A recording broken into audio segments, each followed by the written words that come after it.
segment. Talk of the week, tushafika hiyo maneno. Yes.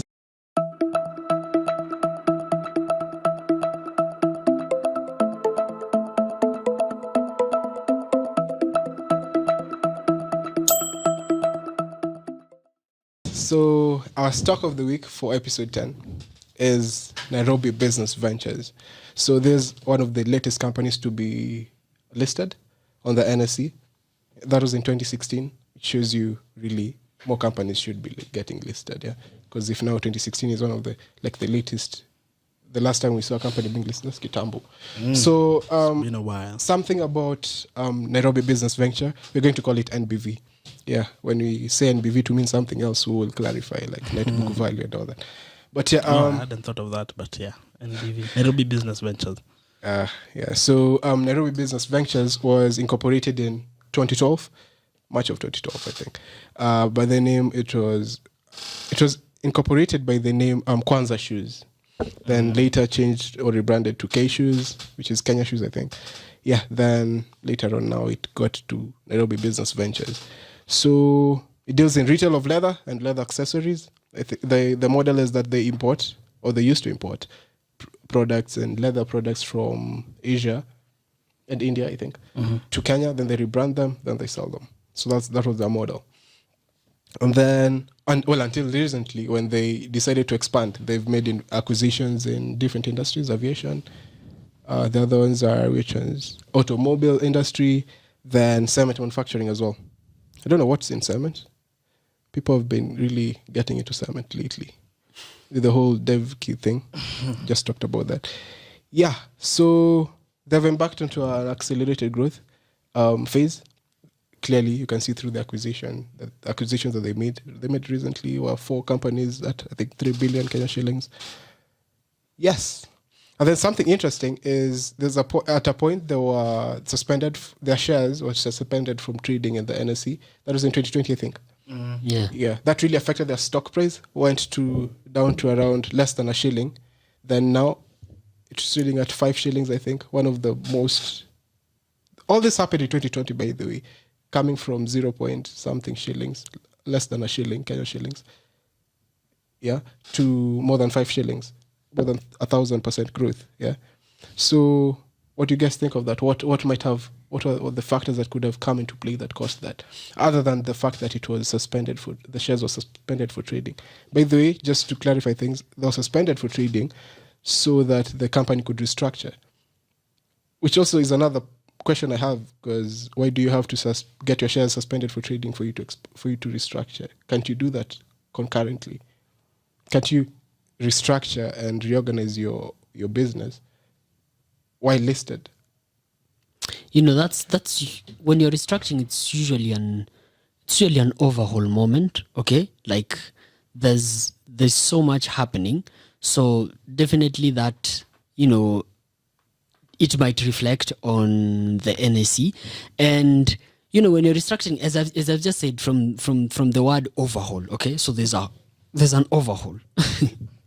So now that when you're answering that, I think a thought came to my mind that this is a bit different. Ordinarily, you wouldn't have to get off the market for you to restructure. But when you're in this circumstance that NBV was in 2020, when they are now restructuring, they're not just restructuring in the terms of their product offerings, but also in terms of their ownership structure. They were, I think I'll have to refer to something before I continue that, but they were to sell a stake of their business to a UAE company. Yeah, they actually sold. Stake, yeah, they sold 84%. So that would affect. You now get why they needed to have gotten suspended from trading on the NSE, because now if a player is coming to own a controlling stake, it means that they will have to reorganize how these are the existing shareholders were going to reapportion in stocks and all that. Was it the stock split? Is that the time they had the stock split? They had a stock split, 1-to-1 stock split, and then they issued new shares, which now were bought by the Delta International FZE. I don't know what FZE means. Yeah, so when Delta came and bought in new shares, then at the same time also, I think they were doing a stock split at around the same time. Yeah. Okay. So it was not a correlation thing or causation thing. So I don't know why they had to suspend it from trading, but I would guess it's, if there's already a transaction that is happening, and probably maybe it's supposed to be confidential in terms of the pricing and whatnot. So if people, I think there was the potential of trading happening, or basically shares being traded at that time, with the information of that there's a transaction that is ongoing. So I don't know whether there was a risk of insider trading or some level of trading based on information that is not in the securities market, or it's not in the public domain. But this is something that we can always clarify. I know someone I can ask. People. Well, makes sense. But that would be because that whole pricing of the stock price with the transaction ongoing, you have a stock split coming on as well. I feel like there's a lot. There are many moving parts. So probably also the market would be confused on how are we going to adequately price this stock, because you are issuing new shares, because it's not like the Delta are coming to buy in, like they're not going to buy shares from existing shareholders, where they come and say it's not the same as they issued more shares. So even when you look at their books, you'll see that their shares, outstanding shares grew. Increased, so it's not like the same way when Ruby's bought out Canon Corbil shareholders, where they come and say, okay, this is the price for your shares we're going to buy, and then this was like a whole new shares being issued. Makes sense. So that, I guess that's why they had to delist for that whole thing to be formalized and everything to be finalized. Makes sense.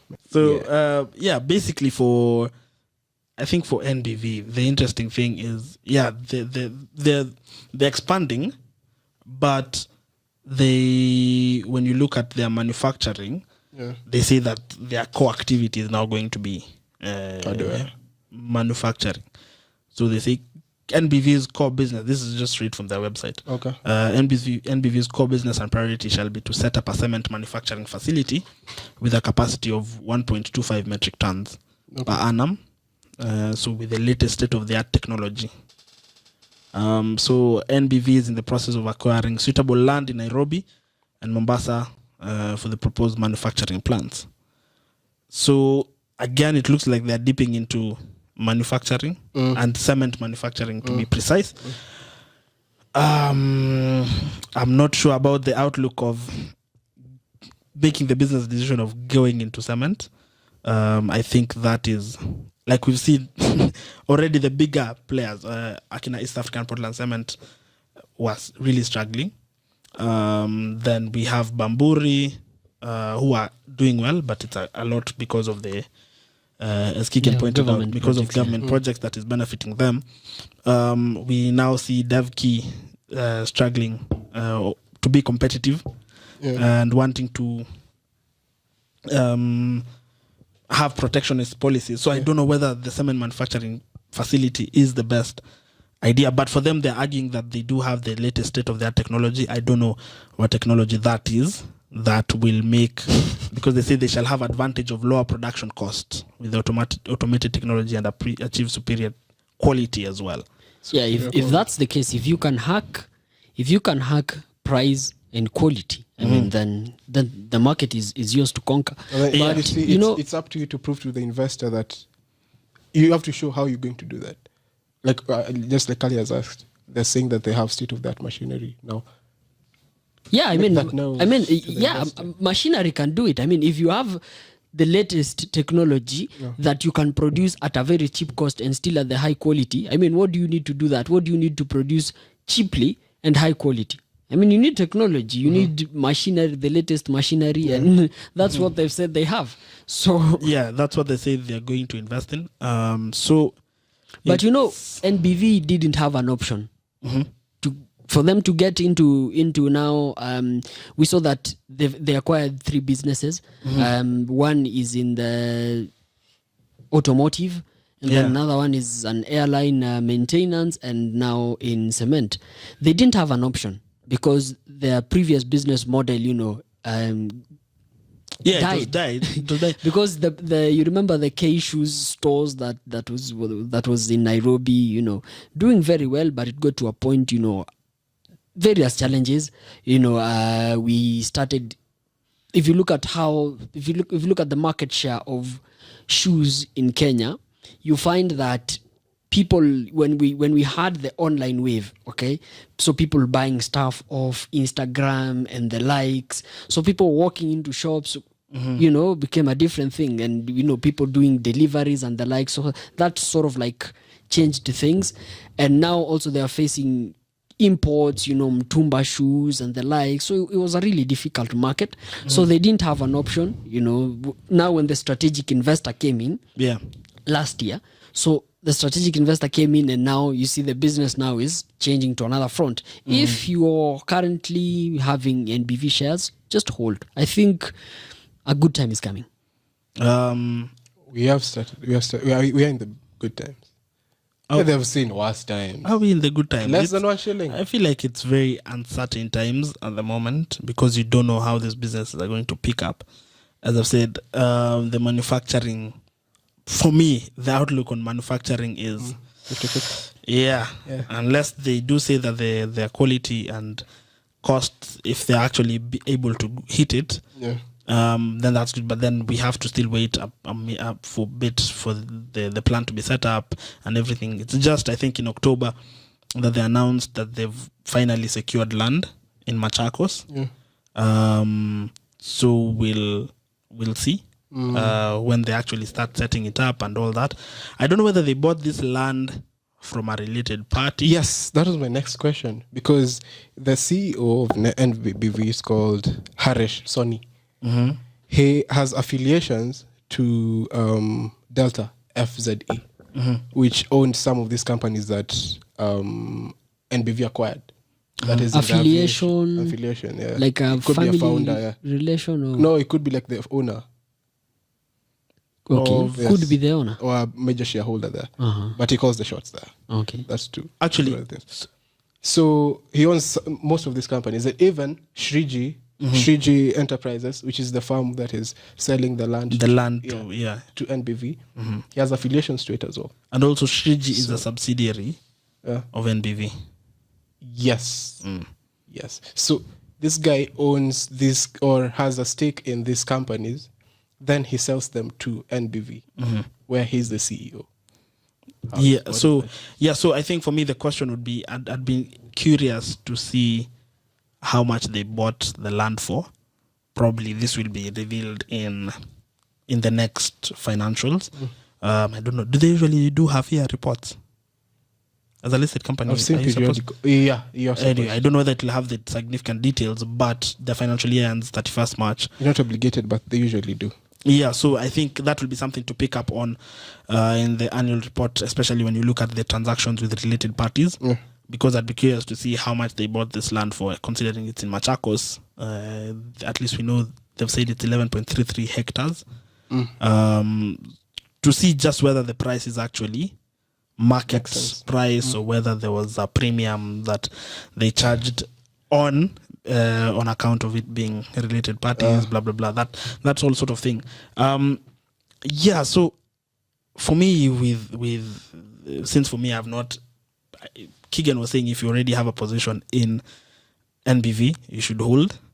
But for me, as an insider who does not have any position in NBV, if I'm to get in at the moment, I don't think I would. I would rather hold off from buying. So I wouldn't wait to see. Yeah, just wait to see, because again, so they're getting into manufacturing, they're getting into aviation. Okay, purely because of the pandemic, it's going to take a while for the aviation industry to recover.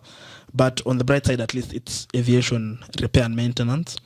So Kenya has a history of using old aircraft. Yeah. So if you are ever traveling from Wilson, So there's business there. So there's business there. Can you make it? Yeah, I think on that sense there's business there, but again, it's if it's repair and maintenance is determined by wear and tear, so the frequency of use of the aircraft.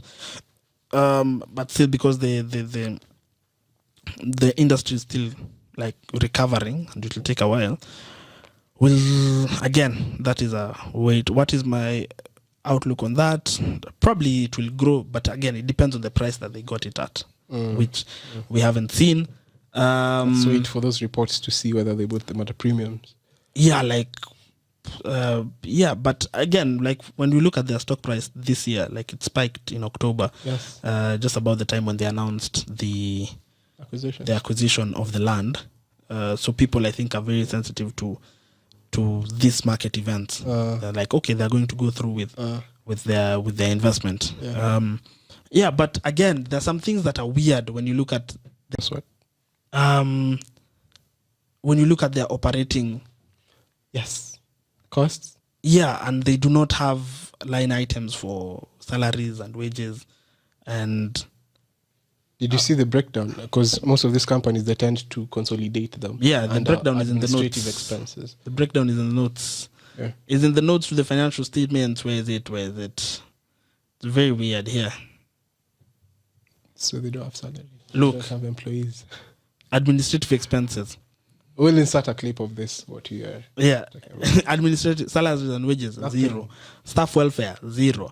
NSSF company contributions, 0. Total employment cost. Was that nothing. This is for 2020, right? This 2021, ended in March 2021. March 2021. So these are events that occurred in part of 2020. Yeah, that occurred in 2020. Was that the time that's the time they restructured? Because even they did not trade for that period, there were no sales. Yeah, they did not trade. cost of sales. Weirdly, they bought like more inventory. But anyway, still, even if they're restructuring, when you didn't have any employees during the restructure, how was it happening? Can tell us that. That's because you do not have. Yet they do have office expenses, printing and stationery. Like who was printing? It's guys. Who are the auditors? Anyway, it's the auditors. It's not a big four. yeah. You could tell that. So I just found it weird. Yeah. That when you look at the breakdown of their admin expenses, like they do not seem to have salaries and wages for the past 2 years, and it's just No, I was looking at a report by rich.co.ke by Alican. Yeah. Guy did not have very good words to describe NBV, because it was like even the annual report had a lot of grammatical errors, spelling mistakes. It was like, so just like that, the company is not. Yeah, because even the decision when they say they did not trade last year, you see they have literally, if you look at the year ending 31st March 2021, they had an opening stock of 6 million. Then they bought more stock, which they did not sell. So at the end of the year, they had a closing stock of 41 million. Like, okay, if you are restructuring and you've decided that you're going to end up, why are you purchasing more stock? Their business came to a close. Their business came to an end. So I'd understand why they don't have employees, everything, because they didn't have a business. They didn't have anything to do. No, you don't sleep with employees. You don't sleep. You don't go to bed on a day and then you have when you have employees, and wake up the next day you don't have employees. It's a process. So that's why Kalia was saying, at least if you see if you had $1 million bob spent on employees' salaries and wages, then this year we see 300,000. Then we can tell that it was reduced because people are laid off. It doesn't happen from $1 million bob to zero once.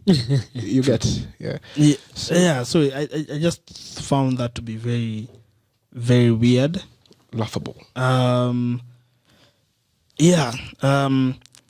So for me, honestly, as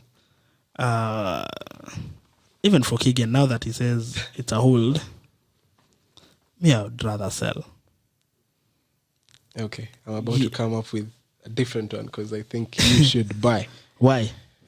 If you look at the history of this company, from. But have you seen the accumulated losses? Yes, I have. They're not so. Anyway, let me finish first and then talk about that later. So, this business, when they were listed 2013 to 2017, end of 2016, they were doing very good. Then the retail, they were in the Have retail accumulated industry. losses of 134 million. They were in the retail industry, and you'd know for retail in the retail industry the margins are not so good. Yeah. But these guys were getting over 45% gross profit margin for that long. From 2017 to 2016. They've been constantly making losses. No, they've been making profit. They started making they made their first loss in 2017. You have the reports. You can. Yeah, the business was doing well.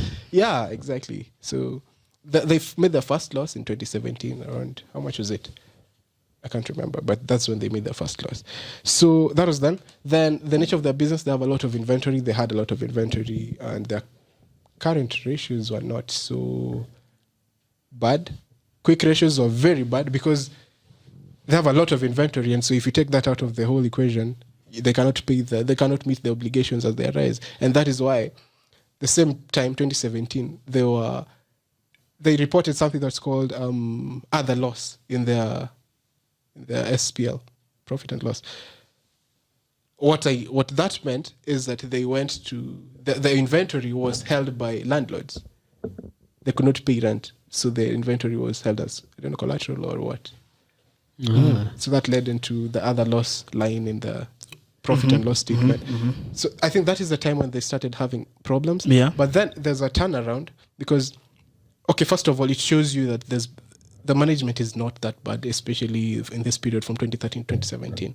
Then whatever happened in 2017 till 2020 when they were now restructuring. And then again, the restructuring, the fact that you said you'll hold. Do you say you'll hold? You will say you will sell. Yeah, I'd rather sell. Yeah. Because you're not sure of how this will turn out. Yeah. The performance in these new industries. The outlooks on the cement industry and the aviation industry, like, I do not have very positive outlooks on those two sectors where they are going into. So I'd rather not wait for me to be proven. So I feel otherwise because they did not get into this industries green. They acquired industries that were in that have been in these industries. They've acquired industries, and also even if you're talking about the management, the management of these industries, these companies that they've acquired is still they're still having the benefit of that management because the CEO was literally the owner of these companies. Yeah, and that is it's a risk again. How is that a risk? Because again, a related party transaction. And these relations that unless they're overpriced, I don't see any risk. No, because again, it's a new field. It's not your area of core expertise. Because for them, their expertise has been in the trading business as a company. Yeah. That's what they know. No, that's what they know. They do know manufacturing of leather products. That's what they do know. And the biggest challenge actually right now that investors are having is what incentive, you guys related this.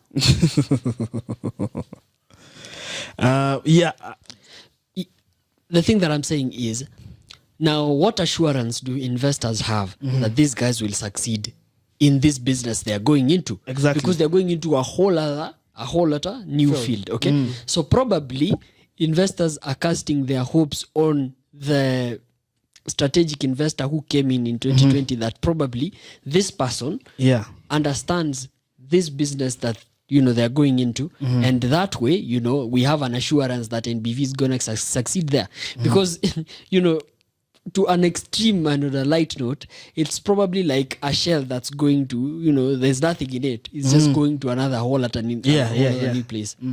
So it's like this guy just came in, got a company, then they're changing direction and strategy.